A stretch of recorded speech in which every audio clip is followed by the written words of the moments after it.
Hey everyone, in today's video I'm going to show you how I use EZdrummer to import the tracks, turn them into audio files, and then I can mix the drums the way I like to mix them, as if I received acoustic drums. Like, let's say that someone sent me a mix and the drums were tracked and they're live acoustic drums. I treat programmed drums or MIDI drums the same way.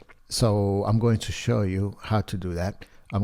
This is going to be two parts, so it's up to you because it's going to be a long video. The first part, I'm just going to show you how I import it, the method that I use, and then the second part is how I actually mix drums. And that section is going to be pretty long because I'm going to mix it in real time. So if you just want to know how to import the tracks, then just watch the first part, and I'll put chapters so you know when each section begins. But if you actually want to stick around and watch how I actually mix drums, program drums as if they were real drums, then you can stay for the second part of the video. All right, here we go. So everything that I'm doing is Pro Tools exclusive. You can probably adapt some of these methods or the way I do things with other DAWs, but because I'm not familiar with other DAWs, at least their workflow and how things work, this is going to be how I do it in Pro Tools. And everything's going to be in real time. So there might be some things that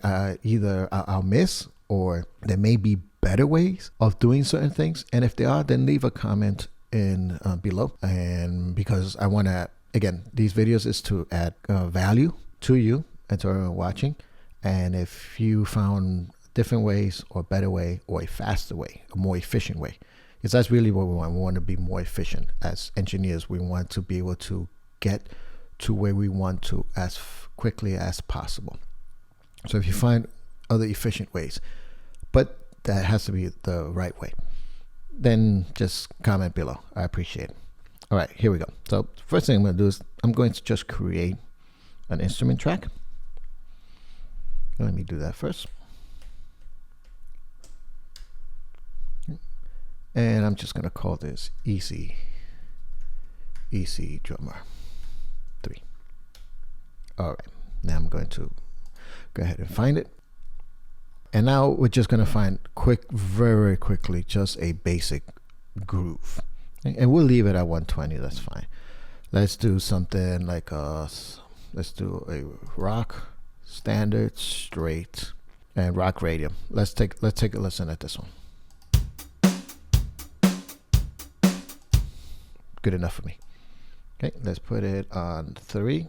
The reason I put it on 3 is because I like to have 2 bars or a click before I start with recording anything. When I set up a session to record an artist, I always start everything at measure 3, because the first 2 measures will be for counting. 2 measures or a count. Okay, and let's take a listen, make sure that this sounds okay.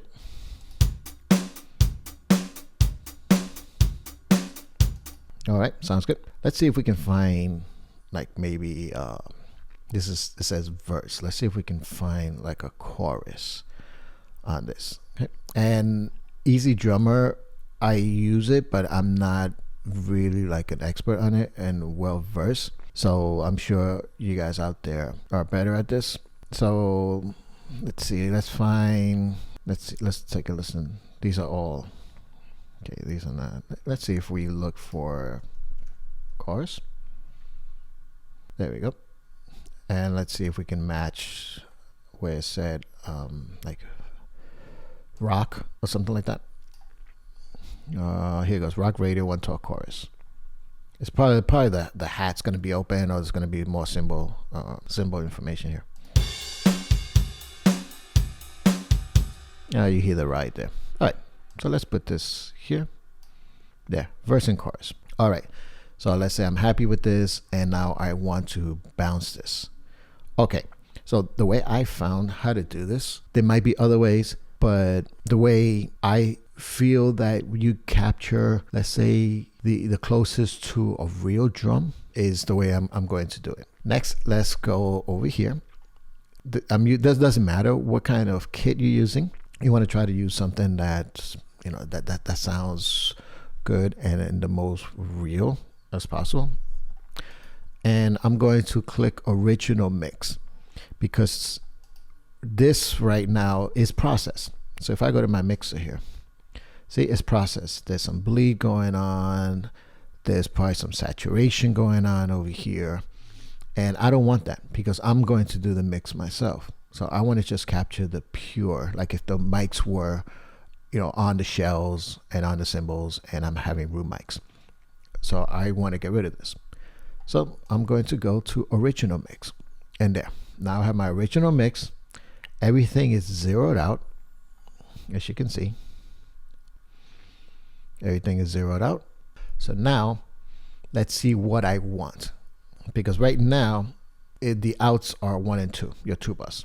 So if I press play, it's going to play everything, but I don't want that. I want to export all of these tracks separately. So first let's start with the kick-in, and I'm going to select 3/4. I could probably leave it at 1 and 2, but just for I just want to make sure that it's okay. I want to do 3/4. And before I do that, actually, there's something that I should probably do as well. I should probably center everything, even though later on I'm going to pan it. For example, here's the hi-hat. See how hi-hat is, it's to the left, but not all the way. And I like to pan hard right and left. So I think if I hold down, yes, if I hold on Alt or Option on the Mac, it centers it. Same thing with the rack, with the toms. I want to center that.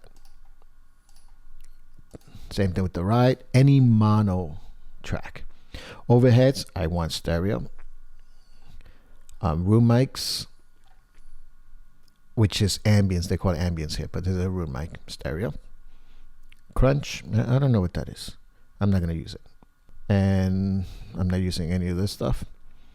So yeah, I just want to make sure that everything is centered, pan, center. Everything is zeroed out.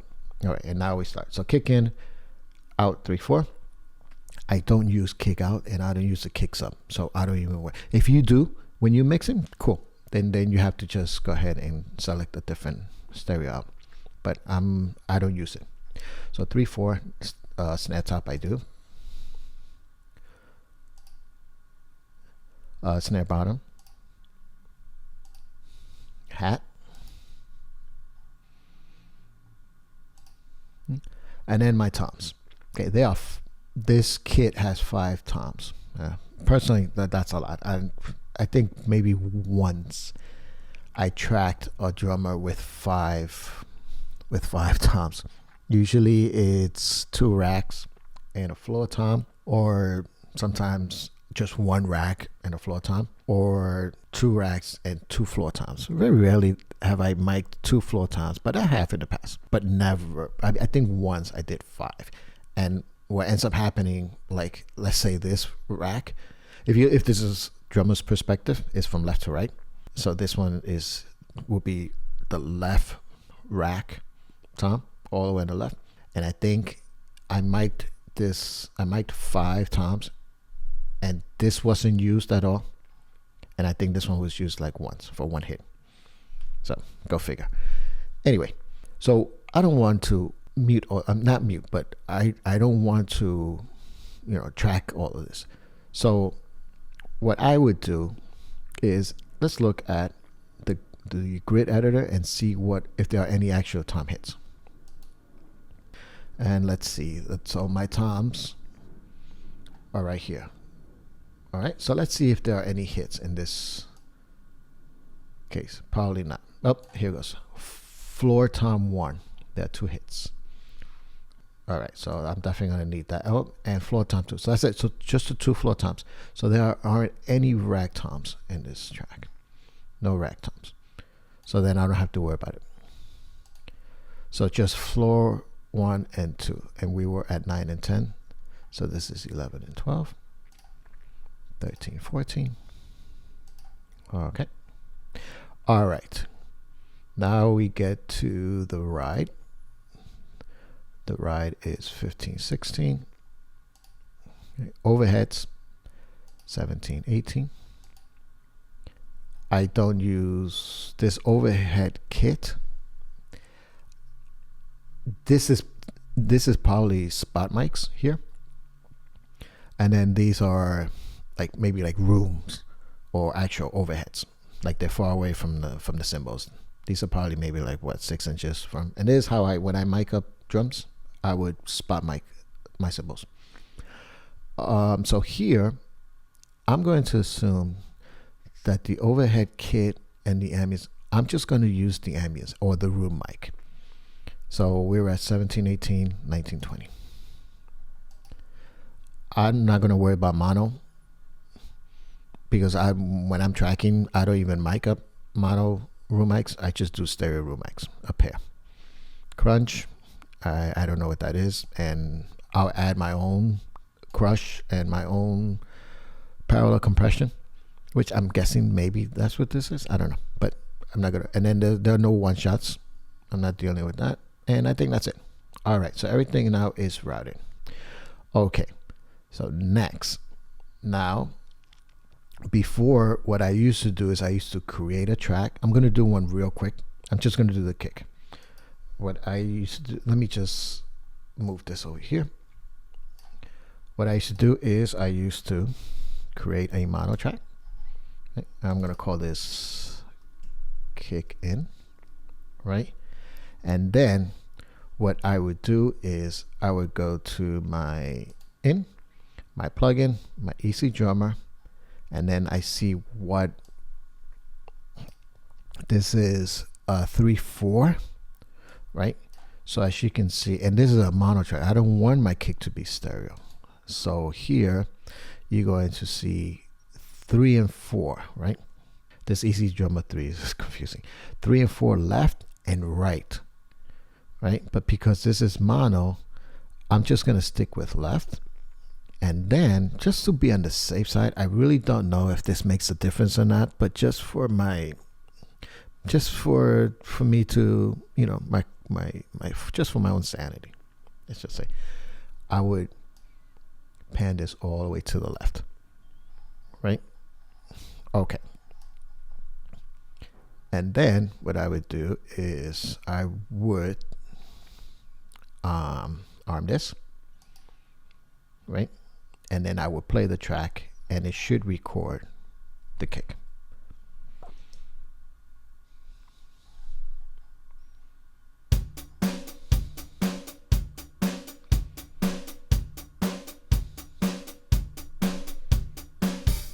Okay. Let's take that out. Let's solo this so we can hear it. And there goes my kick. Let's see if we hear something.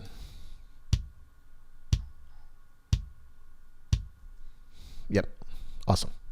Okay. But this is a little time consuming because you have to record the whole song if you're doing a whole track, right?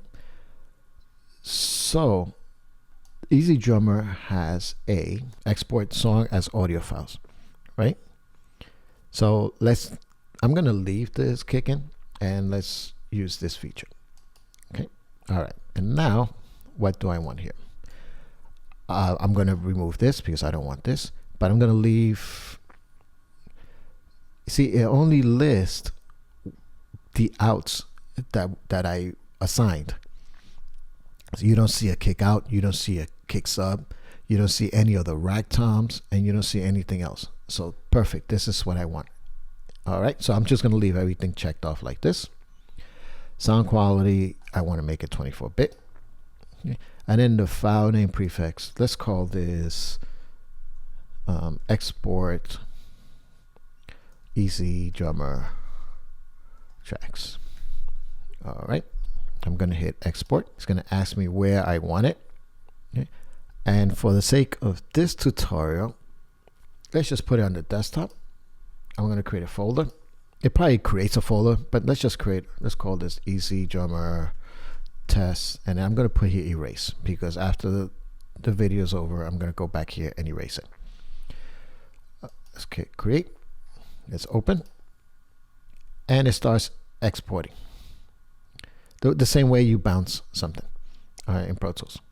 All right, export finish. It says show files and find them. That's okay. We're ready to do that. I'm going to click OK. I'm just going to close this out and I'm going to mute it. Actually, no, what I'm going to do is I am going to hide and make it active. Okay? I still have it. It's here. Okay? But I don't need it right now. I just want to focus on my audio tracks. All right, now I have to import them, and I'm going to import them the same way I will import if I received a mix to mix, like I received the multitracks. So I'm going to hold down Shift Command I. All right, and we said we put it in the desktop. There it goes, and there goes. Let's take a look at. All right, but remember these are stereo files. All right, I'm going to show you what I'm going to do in a second. So Command A. I'm going to copy because I record in 24-bit and we chose 24-bit, so it's not converting, it's just copying. I'm going to click open. Make sure session start, so it can start at the beginning. Click OK, and there we go. All right, I'm still not done. Okay, they put this kick here. Let's move this kick up here. All right, and what I'm going to do here, I'm going to call this kick in OG for original. All right, now, okay, you see here, I left it as left and it didn't do anything on the right but this one it didn't. See that? So that's an oversight of mine. I should have, because I was showing you both ways, I should have put this back at center, but that's okay. I can probably do that and maybe just get rid of this and just bounce that one. Okay, actually, let's do that. Okay, let's do this the right way. So I'm just going to delete this. All right, and I'm just going to bounce it again. So let's go back over here. We have to make this active again. And that's fine. Sometimes you'll catch something when you're doing, and it's better to do it again and do it right. You don't want to, say, forget it. I'll just deal with what I have. All right. And there we go. All right. And let's center this. Let's go to bounce. And in this, and here, I'm just going to bounce the kick in because I have everything already. So I have to uncheck all of this. It's fine. Again, this is how we learn. Let's go back to 24-bit. And what I'm going to do here, I'm just going to call this kick. It'll probably label it kick, but that's okay. Let's click export. Let's put it in the same folder. Click OK. All right, let's click OK. Let's close this out. Let's hide and make this inactive. All right, and actually I want the kick to go here, so I'm going to select this, and then when I import something, it's going to import it below this. So Shift Command I, and there's that kick. Copy, and now I should get a stereo. There goes stereo. Okay, perfect. Awesome. All right. So now what do I do next? Because I want this to be mono and not stereo. So I haven't found a faster way of doing this. I did try using Monoizer. Let's see. There we go. Stereo Monoizer. I've used this before. I'm not too crazy with it. I rather just do it. It's faster. What this does, if you've never heard of this before, what this software does is you drop stereo files, because sometimes when you receive mixes, let's say from like Logic Pro, sometimes it bounces things in stereo even though they're mono tracks, and it's a pain in the butt to kind of like, you have to split them to mono and all that. So what this does is, you know what? I'll show you. Let's see how it does it. What it does, it processes stereo files and then it breaks them up into mono files. Let's try. So it says drop files here. So now we're going to have to just go to our desktop here. And these are all, I'm going to select them all. And I'm going to drag them here. And then now I'm going to analyze. But let's see what I include subfolders, process selected items only, check for blank files, pan stereo mono conversion, create backup. Okay, so I'm gonna click analyze, and here it shows you what it analyzed, and here it tells you what it found. So for example, this kick, right? Remember the kick was stereo? So here it says now the source file 2 mono channels, hard pan left. Oh, that's the original. Remember, here's the one that we just did. So it says convert mono left to mono. So it's going to convert this. It's going to convert all of these. It's going to convert the snare top to the right because it was partially panned to the right. But actually, that's not true because we made sure that it was pan centered. The hats, see, 2 mono channels. See, that's what I mean about this. It's not perfect. And then my stereos, which was my overhead and my ambience, see, it's not going to do any conversion because those are actual stereo files. So it leaves it as stereo file. So if I click process, it's going to process these originals, and then it's going to keep the source track also. So it's going to create new process, and then it's going to keep it. So let's try it. Escape. So I processed it. Let's close this out. Let's go back to our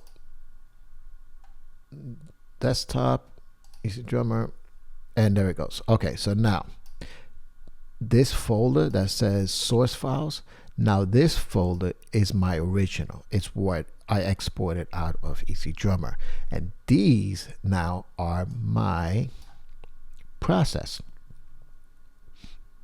So this kick should be mono. All right, it should be mono. Let's see if it is. Okay, let's bring, so we have so many kicks here. All right, so let's import that. And we're not importing it from here. Right? Oh, look, it's not even letting me import it. It's only letting me import these two. And then the source is the original. So, you know what? That's, again, like I said, that's stereo Monoizer. I'm not a fan of, really, to be honest. I'm sorry if, you know, the guys who created it, maybe I'm doing something wrong. But, all right, so I'm going to show you, it's a little more time consuming. I'm going to show you how I do it because I like to do most of my work inside Pro Tools. All right, so here's my stereo kick in. I'm just going to right click, split into mono.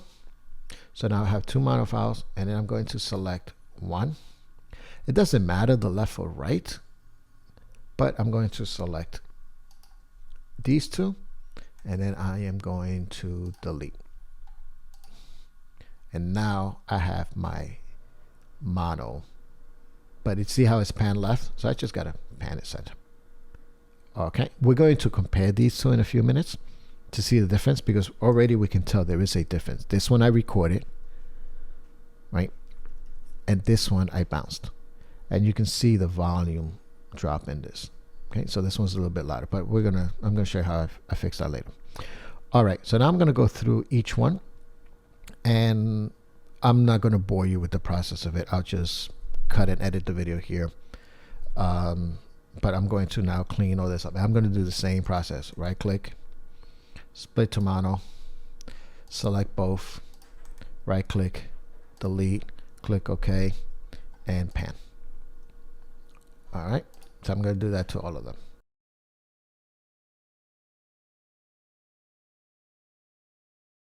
All right, so I finished now. All the mono tracks are here, and then my 2 stereo tracks are here. Right. The next step that I do is I rename this. Okay? And this is how I rename it. I double click.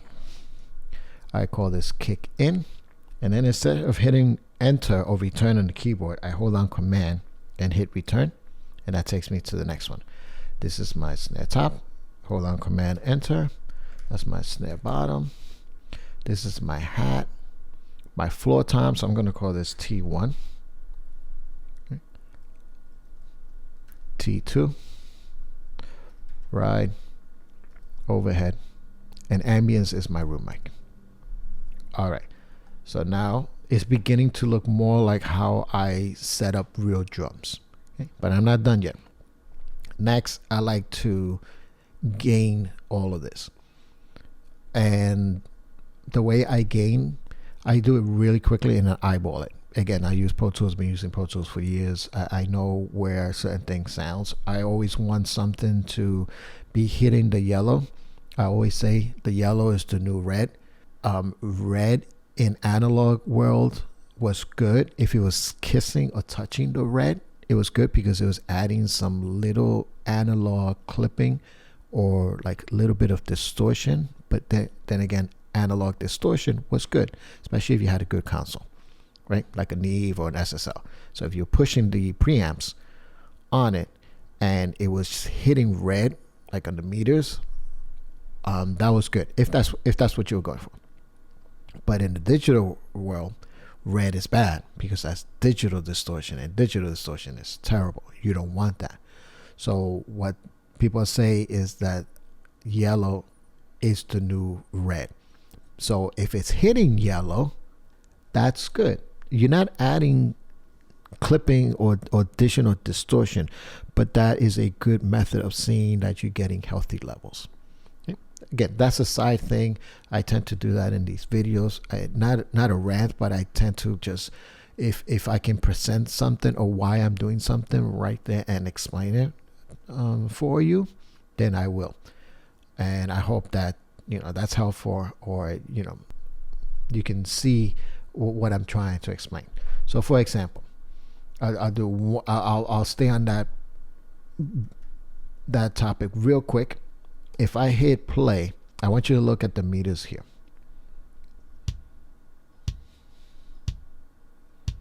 All right, so you can see a little bit of the yellow, right? So if I bring this up and I'm eyeballing it, now look at the yellow. See, it's showing a healthier of yellow, like a little bit more. And that, what I mean is, you know, yellow is the new red. And that's how I like to have my, you know, so I don't raise it to a specific number. I raise it until I see that there is a little bit over here gap and a little bit over here gap. So even this one, I will raise it a little bit more. I will raise it probably like around there. So see, now they're pretty much the same. All right, and then I do the same thing with everything else. This one, I bring it just slightly below because it's snare bottom, maybe a little bit like that. Okay, I'm sorry, this is snare top, my bad. So the snare top, I like to have it healthy. Look at the dynamics here, by the way. Okay. All right, snare bottom. This one I like to bring a little bit, and look at this. If I see this when I'm tracking, I would say, oh, there's something wrong with my mic, because look at this waveform. This waveform does not look healthy.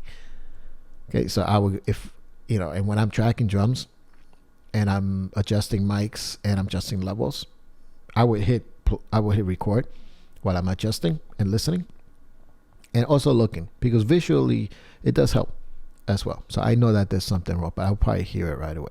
Anyway, but I'm dealing with MIDI drums here, program drums, and it is what it is. All right, my hat, I like to bring my hat like around there.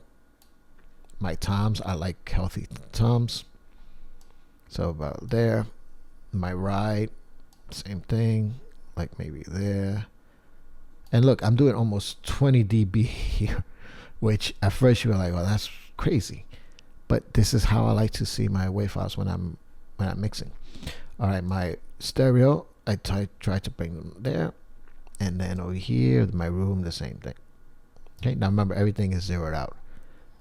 And there, I'm gonna play it. It's not gonna sound good. Let me just mute this one. It's not gonna sound because it's not mixed, but at least now I have audio tracks of the MIDI or program drums. Let's take a quick listen.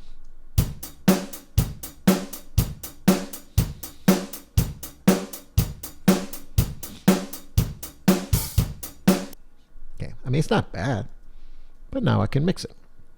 Right, and that ends this part of the video on how I import tracks. And I hope this was helpful. And like I said, if you find a different way, a faster way, a more efficient way, then please let me know. Let's have a conversation in the comments, so we can all help each other out. All right. And now I'm going to go into my part 2 of this, where I'm going to mix these drums as if they were real acoustic drums. All right, thanks for sticking to part 2 of this video. All right, so First, let's get rid of this OG kick. We don't need it. I have everything set up the way I want to. First thing I'm going to have to do now is I have to set my routing. And I'm going to talk a little bit as I go through this, but I have a lot of videos you can check out where I explain how I do certain things. So maybe this is a kind of shut up and mix video in which I just do everything. And you can always go back and watch how I do certain things. But now what I'm going to do is I'm going to route, my drums as if this was a full mix.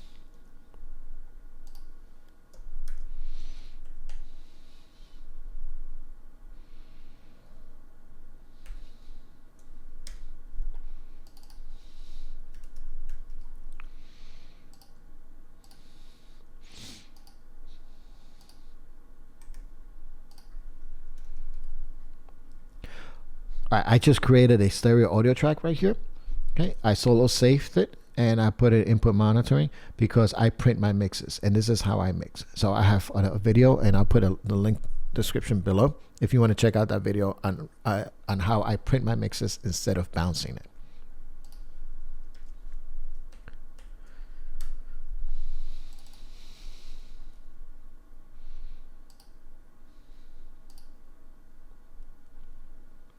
And now this is my 2 bus. Okay, and this is where I'll do some processing, and this is where all the audio goes through, and then this goes into my print, so I can print. So if I were to remove this, then the audio is going to go through here, but you're not going to hear anything because it's not, the input monitoring is not on. This is similar to like if I was recording something and I want to hear the input of, like, let's say vocals or guitars.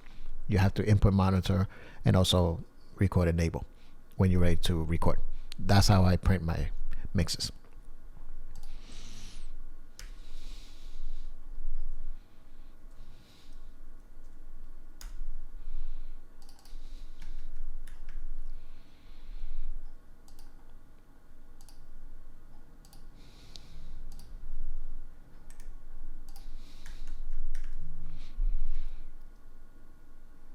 All right, I just created a aux drum bus here, and I'm going to route everything through this drum bus. And the way I do that is I select my kick, I hold on shift, I select my last track, which is my room.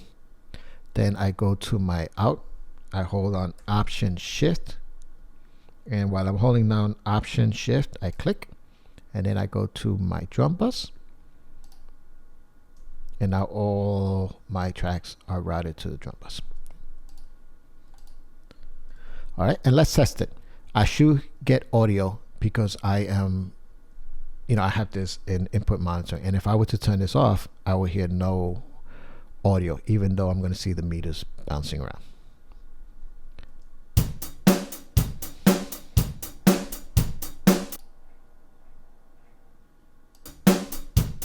Yep. Let's not worry about clipping right now. That's okay because I haven't done anything. I'm still routing. Okay.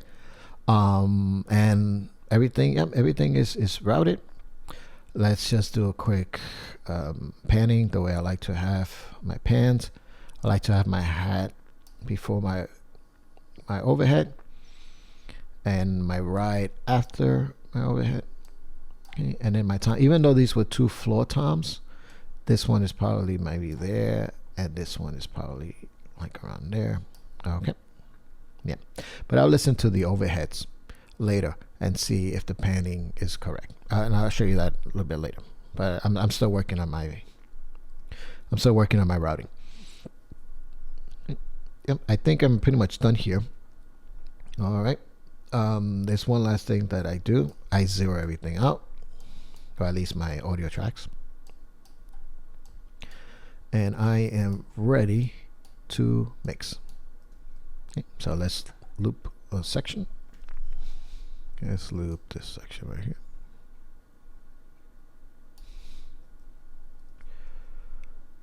And here we go. I'm not going to talk a lot now. I'm just going to mix so the video can be a little bit faster. So if you have any questions on why I did a certain thing, please leave a comment and I'll definitely answer. I answer all my comments, good or bad.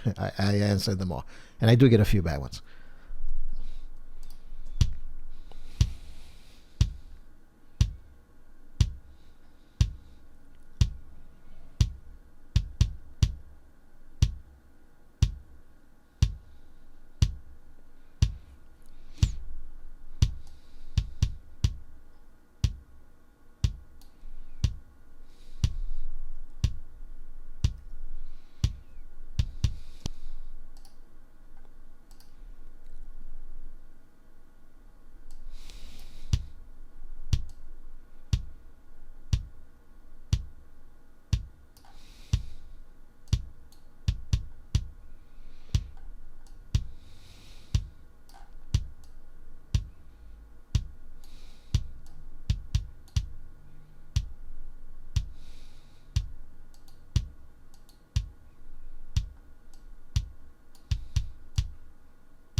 Okay, what I'm doing here now is I want to see if on the overheads the tom is pretty much lined up where I have it here, pan about 40.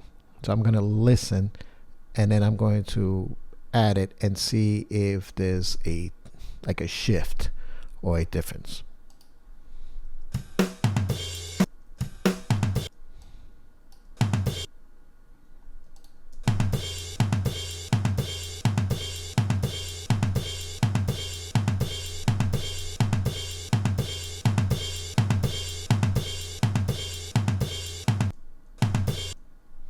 Sounds like it's up the middle. That's because I recorded it up the middle, right? I think the same thing with here because I didn't do stereo. That's why.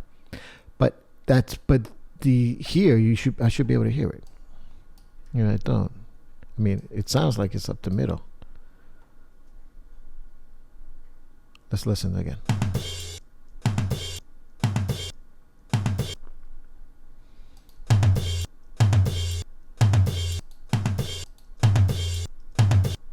It sounds about right. Let's try the floor tom, the other floor tom, because this one should be pan, like to the right. Let's see.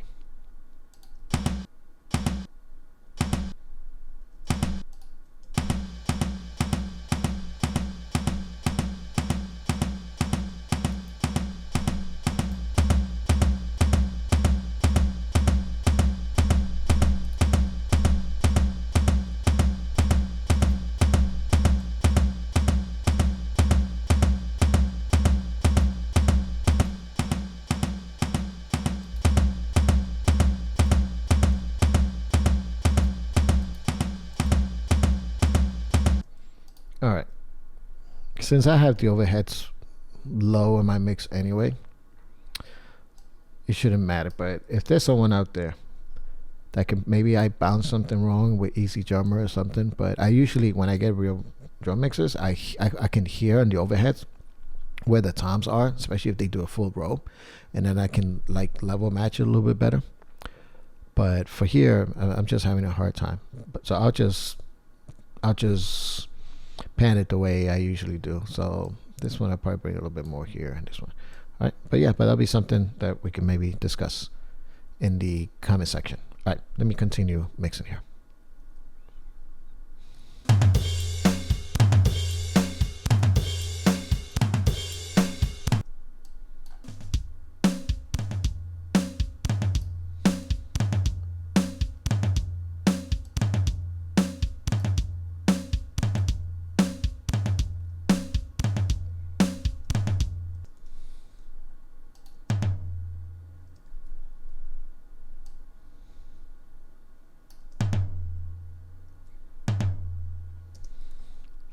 All right, it has a lot of resonance, a lot, too much for me. So I'm just going to gate it a little bit.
I'm listening to the kick right there. See how the kick is nice and tight when the room is not in the mix?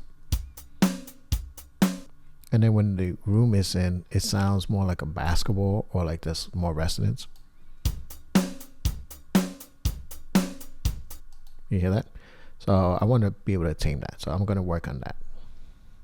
But you definitely have to have the rooms, because the room is what really glues the drum mix from sounding like just separate instrument pieces. You want the drums to sound as one instrument, a drum kit, not just individual pieces. And the room is really what glues it together. So this is important. So I'm going to spend some time on this.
I'm hearing something there. What's going on?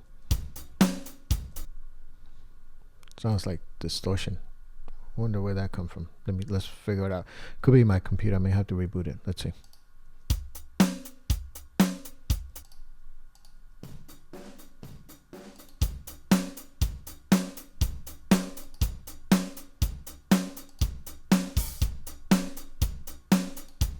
It's gone. There's always a 200 hertz buildup in room mics. So I want to be able to find that area generally.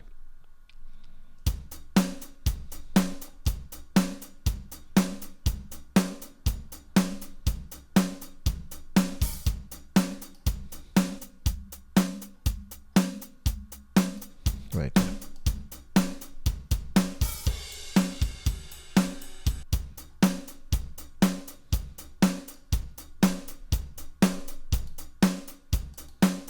Yeah, right there. All right, I think I have everything where I want it to. So it's a decent mix so far. Let's take a listen.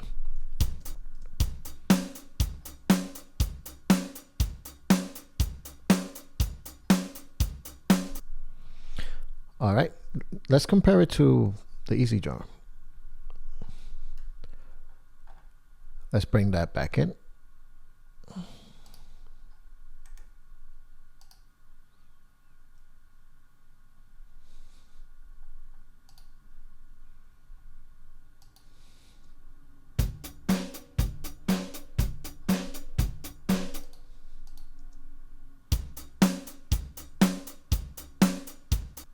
Well, you decide which one sounds better.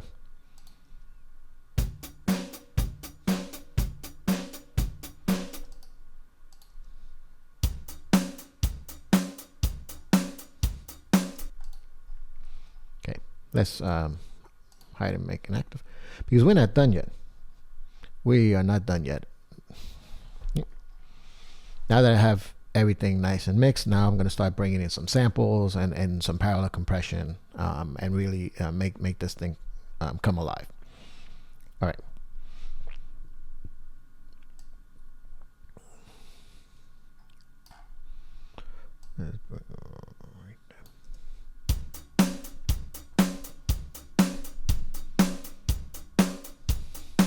All right, at this point now I'm going to just bring in a little bit of compression here.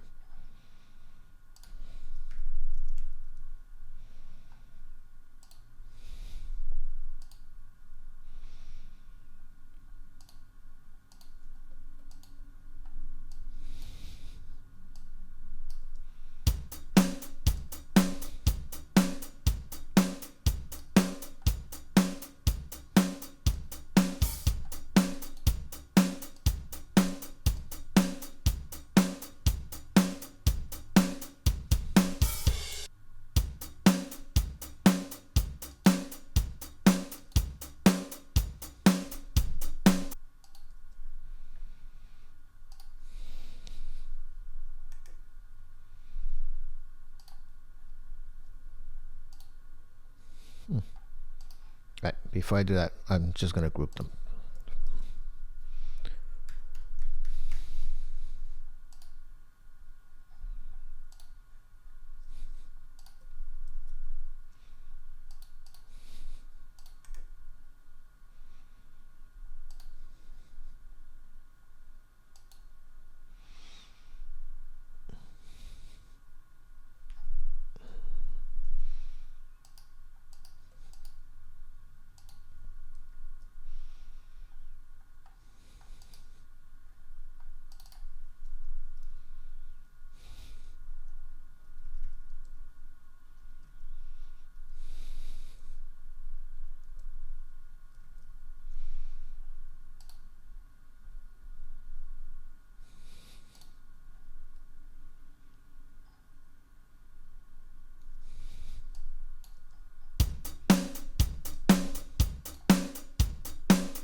Something about the kick here. Let me see if I can do it. Maybe it's not hitting hard enough. Maybe that's what it is.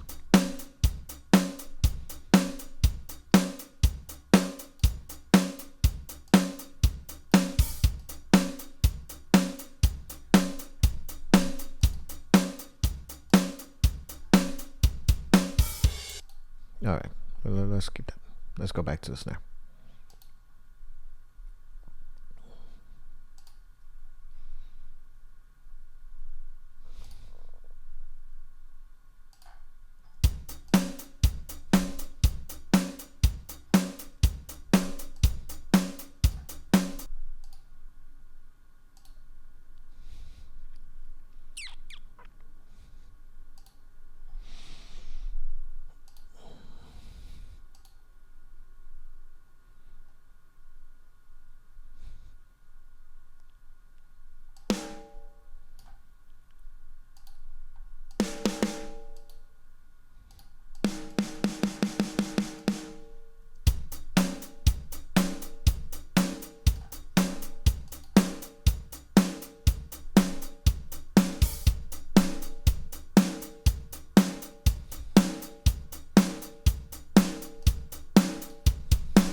All right, now I'm going to bring in parallel compression.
Before I do that, let me just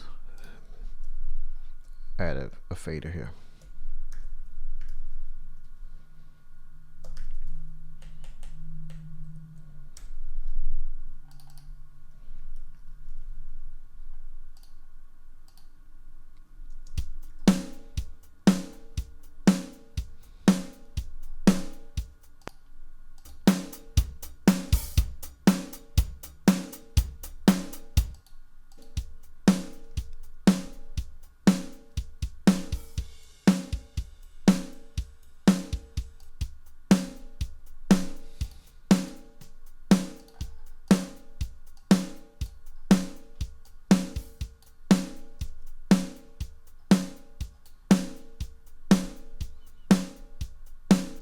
So mainly the parallel compression, I really don't want kick in it. I mainly want to focus on the snare, but I do want just a hint of kick, and I really don't want any room at all.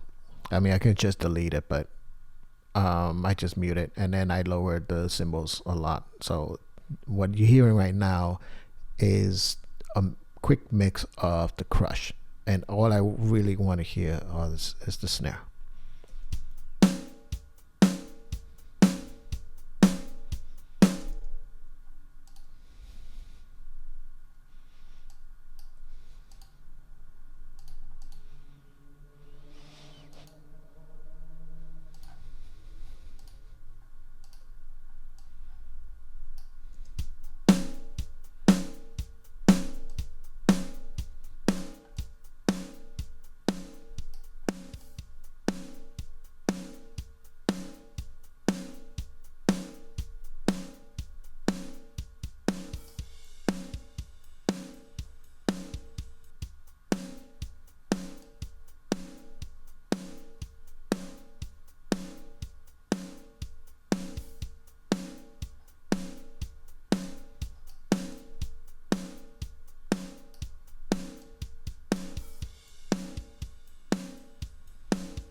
That one sounds smoother on the snare. I'm listening to the snare. This one, the snare sounds a little smacky, and this one sounds a little smoother. I mean, it's just subtle, but I'm gonna go with this one. Okay, almost done.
May have to start it again. It's beginning to.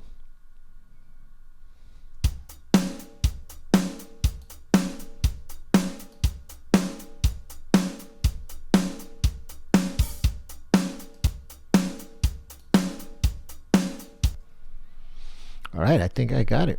I think I'm happy with this. Now, when I bring in other instruments and mix, I may, start adjusting. But for now, just as the drum is by itself, I think I like it. Let's compare it to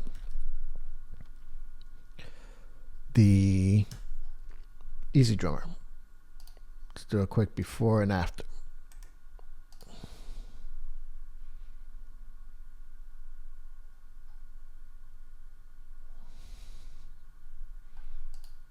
All right.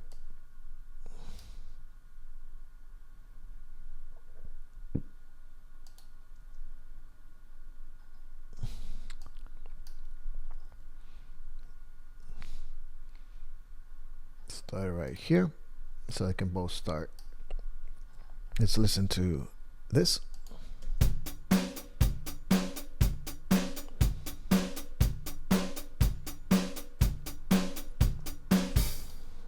And this. All right, obviously it's this is louder than EZdrummer, so I'm gonna bring up EZdrummer by 3 dB. Let's try to level match this. Okay, and I'll leave it. Let's leave it here in case we need to do a little bit more level matching. All right, here we go.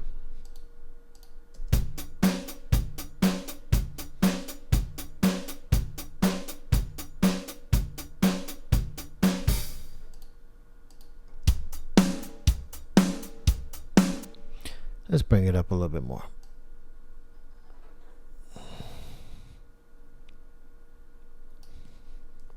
And also, EZdrummer is bypassing the mix here. It's going straight to, so that's good because I don't want it to hit the mix bus.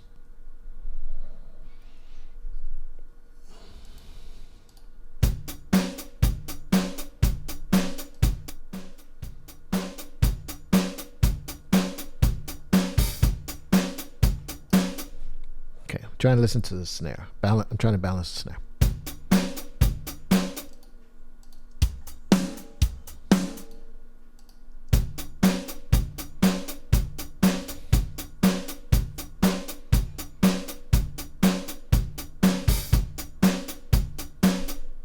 And then now the mix.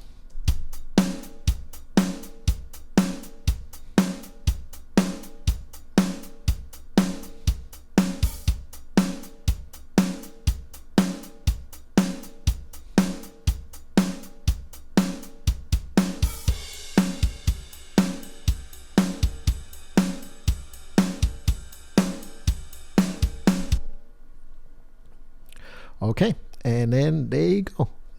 That was a shut up and mix. So if there was any moves or anything that I did, I have other tutorials you can check out, or leave a comment and I will definitely answer any questions that you may have.